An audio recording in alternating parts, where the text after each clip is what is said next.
She underestimated him, dismissed his professionalism, and made a scene. Her regret? Instant when the owner arrived. It was a rainy evening in Dallas, Texas, the kind of rain that made even the most patient travelers weary and irritable. A boutique hotel sat just off a bustling downtown street, its warm lights offering a reprieve from the storm outside. Inside, the lobby was calm, a stark contrast to the chaos of the weather.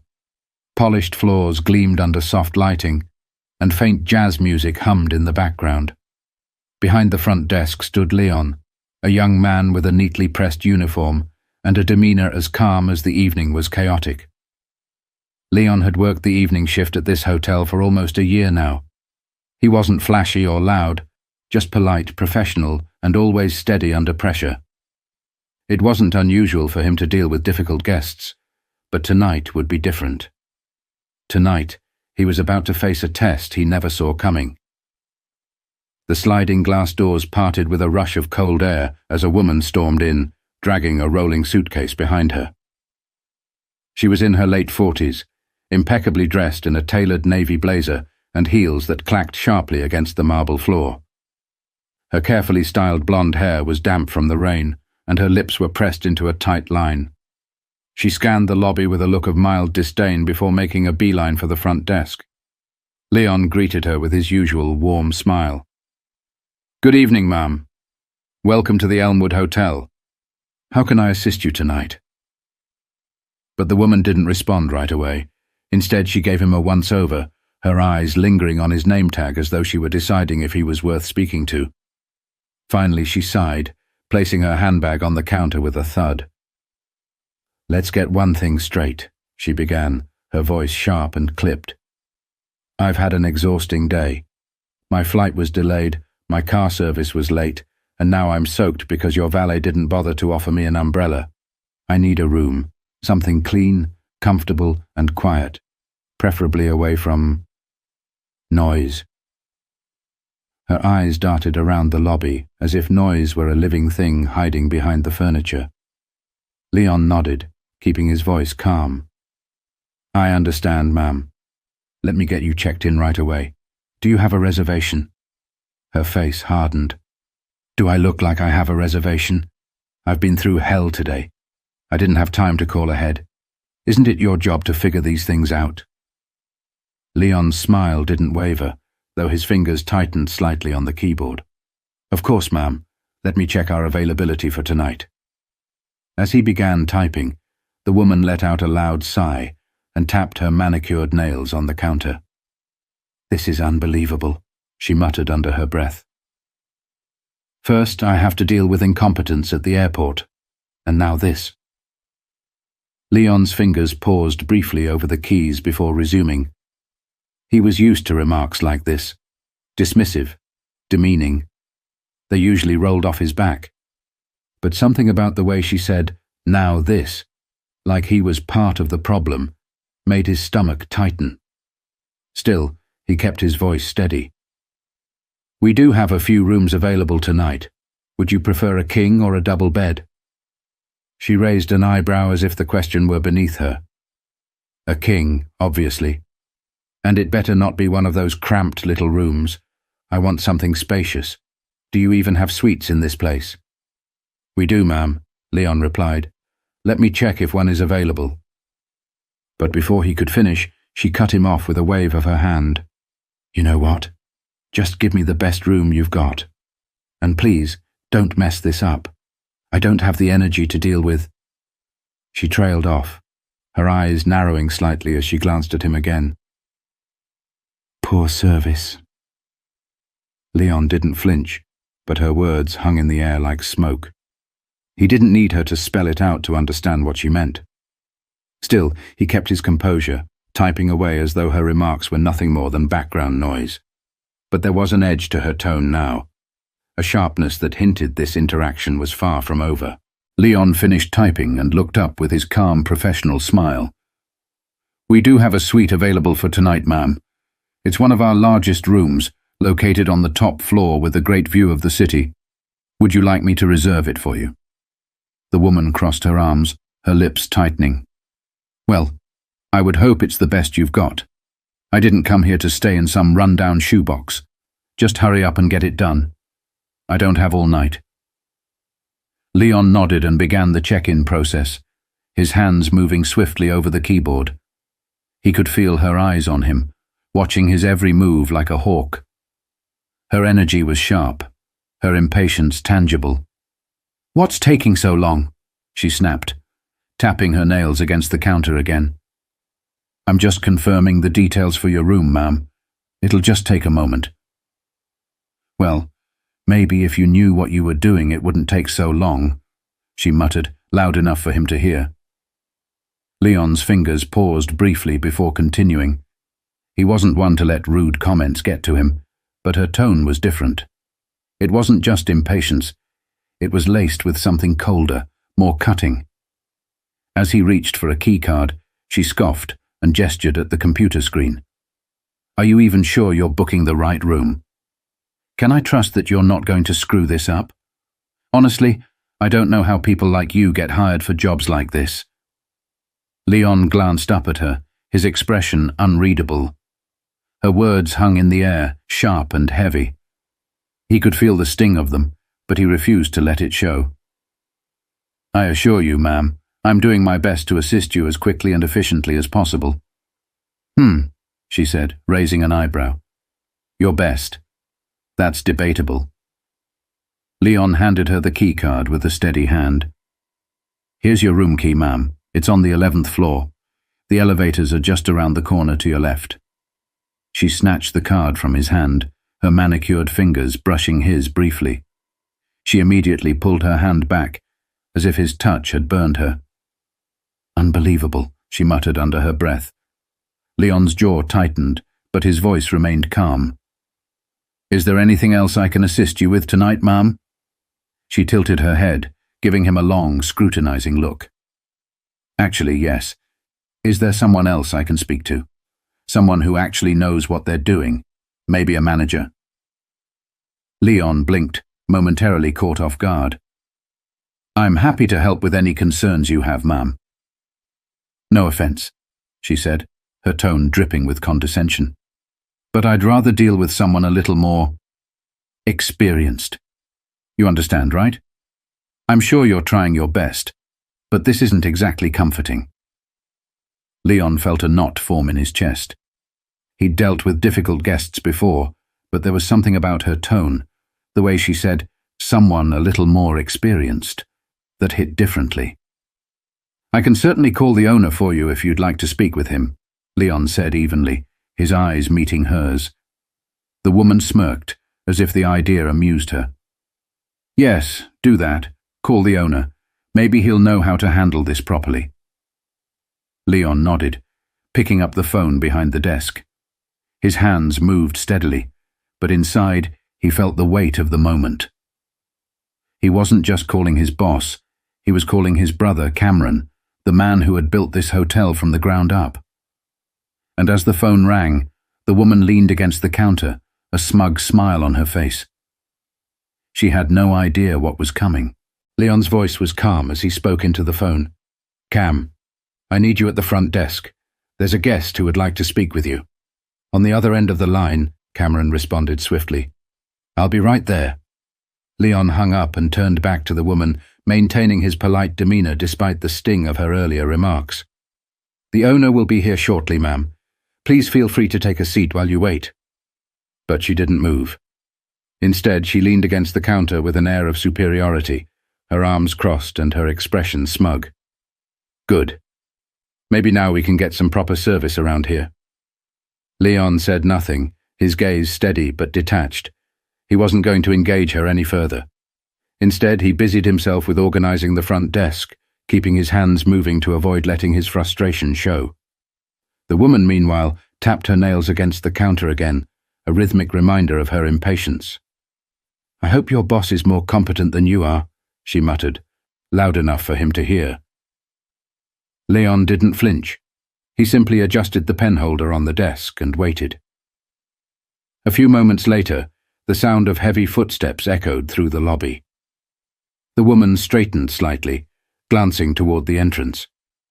Cameron entered the room with a presence that was impossible to ignore. He was tall, broad-shouldered, and carried himself with the quiet confidence of someone who had seen it all. His tailored suit fit perfectly, and his expression was calm but commanding. "Good evening," Cameron said as he approached the desk, his deep voice resonating through the lobby. His eyes flicked briefly to Leon, a silent acknowledgement passing between them before he turned his attention to the woman. "I understand you'd like to speak with me. I'm Cameron Ross, the owner of this hotel. How can I assist you?" The woman's confidence faltered for a split second, but she quickly recovered, adjusting her blazer and plastering a tight smile on her face. "Ah, yes. Thank you for coming. I've had an interesting experience here tonight, and I wanted to bring it to your attention." Cameron nodded, his expression neutral. "I'm listening." "Well," she began, her tone dripping with faux politeness, "your receptionist here has been less than helpful. I've had a long, exhausting day, and all I wanted was a smooth check-in process. Instead, I was met with incompetence and an unprofessional attitude." Cameron's eyes flicked to Leon, who stood quietly behind the desk, his posture relaxed but his eyes wary. Then he turned back to the woman. "I see. And what exactly did my receptionist do that you found unprofessional?" The woman hesitated, caught off guard by the question. "Well, for starters, he took forever to check me in. And he didn't seem very confident in what he was doing. It was just frustrating." Cameron nodded slowly, his expression giving away nothing. "I see. And did he raise his voice to you? Speak to you rudely?"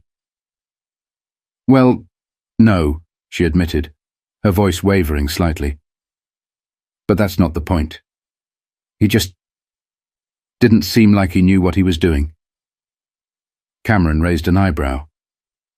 "I understand. And just to clarify, is your issue with his performance, or with the fact that he's black?" The question landed like a thunderclap in the silent lobby. The woman's face went pale, and her mouth opened as if to respond, but no words came out. "I only ask," Cameron continued, his voice calm but firm, "because I've trained my staff personally. Leon here is one of the most competent and professional employees I've ever had. So I find it hard to believe that your issue is with his abilities. Perhaps you'd like to explain what you really meant by your comments." The woman's eyes darted around the room, searching for an escape, but Cameron wasn't finished. The conversation was only just beginning. The woman's confidence cracked, her smug expression replaced with visible discomfort. She forced a strained laugh, waving her hand dismissively. "Oh no, I think you've misunderstood me. I wasn't implying anything like that. I just expect a certain level of service, you know." Cameron tilted his head slightly, his calm, piercing gaze locked on her. "I understand, ma'am, and I'm asking you directly. Was Leon's service lacking, or is there another reason you felt the need to question his competence?" She fidgeted with the strap of her handbag, her face flushing with embarrassment. I was frustrated. I might have been a little harsh, but I didn't mean anything by it." Leon stood silently behind the counter, his expression neutral, but his hands were now resting lightly on the desk, as if grounding himself. He had heard this type of backpedaling before, an attempt to cover up what had already been laid bare. Cameron took a step closer to the woman, his tone still polite, but carrying an undeniable authority. "Let me tell you a little about Leon. He graduated top of his class in hospitality management from the University of Texas. He's worked at some of the most prestigious hotels in this state, and he's been instrumental in helping us achieve the level of excellence we're known for at this establishment." The woman's eyes widened slightly, and she stammered, I wasn't questioning his credentials." "But you did," Cameron interrupted, his voice never rising but cutting through her excuses like a blade.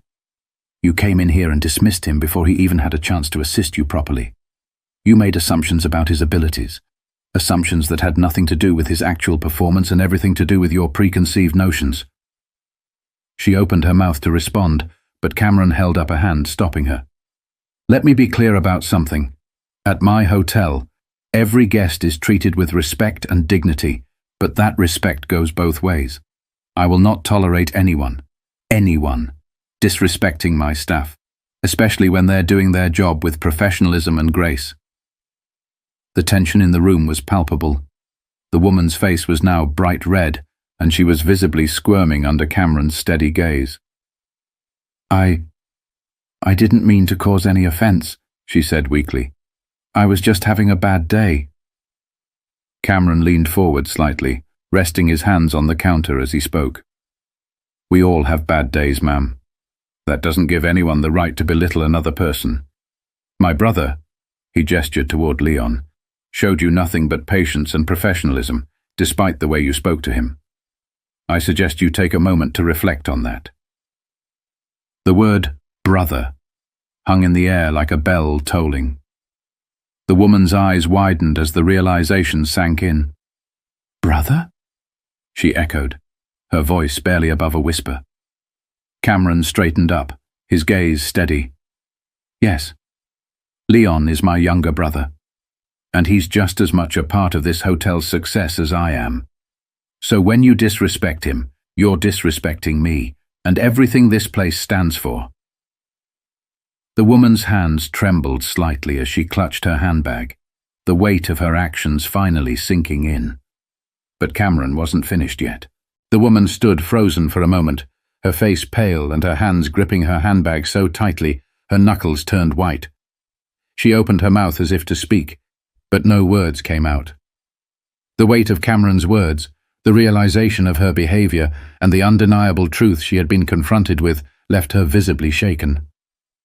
I didn't know, she stammered finally, her voice barely audible. I didn't mean to. Cameron raised a hand, not in anger, but to gently cut her off. His voice was calm but firm. Intent doesn't erase impact, ma'am. I'm not here to humiliate you, but I think it's important you understand the consequences of the way you treated my brother, and by extension, my staff. We don't tolerate disrespect or prejudice here, and we certainly don't let it go unaddressed. The woman's head hung low, and she nodded weakly. You're right. I was out of line. I'm sorry, she said, her voice trembling. It was clear the words didn't come easily to her, but there was an air of sincerity in her tone now. Cameron took a deep breath, his stance relaxing slightly. Apologies are a start, he said, his tone softening. But actions speak louder than words. Treating people with respect and dignity should be the baseline, not the exception. Every person you encounter is fighting a battle you can't see. It costs nothing to be kind. The woman nodded again, still avoiding eye contact. I'll keep that in mind, she mumbled. Cameron turned to Leon, who had been standing quietly behind the desk the entire time. Leon, Cameron said, his tone filled with warmth. You handled this situation better than most would. You stayed professional, calm, and respectful, even when you weren't treated the same way. I'm proud of you. Leon gave his brother a small smile and a nod. Thank you, Cam, he said softly. Cameron then turned back to the woman. Your room has already been prepared, and I trust you'll find it to your satisfaction. Leon will make sure everything is set for you, and if you need anything during your stay, our staff is here to help, provided it's met with mutual respect. The woman looked up briefly, her face still red with embarrassment, and managed a quiet, "Thank you." Leon handed her the key card, his composure unwavering. Your suite is on the 11th floor, ma'am. The elevators are just around the corner to your left. If there's anything else you need, feel free to let us know. His voice was calm and professional, but there was a quiet strength in his tone, a reminder that he wouldn't be diminished by anyone's words. The woman took the key card without another word, her hands shaking slightly. She walked toward the elevators, her head down, her earlier bravado completely gone. As the doors closed behind her, the lobby fell silent. Cameron sighed and placed a hand on Leon's shoulder. "You good?" he asked. Leon nodded. "Yeah, I'm good." Cameron smiled. "That's what I like to hear. Let me know if she gives you any more trouble." Leon chuckled softly. "I think she got the message loud and clear." The two brothers shared a knowing look before Cameron headed back to his office, leaving Leon to return to his work. As Leon straightened the counter and prepared for the next guest, he felt a sense of quiet pride.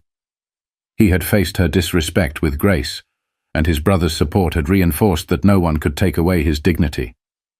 The story is a reminder that everyone deserves respect, regardless of their role, background, or appearance. Kindness costs nothing, but can mean everything. The next time you interact with someone, take a moment to think about how your words and actions might impact them. Treat others with the same dignity you'd want for yourself. It's a simple choice that can make a world of difference.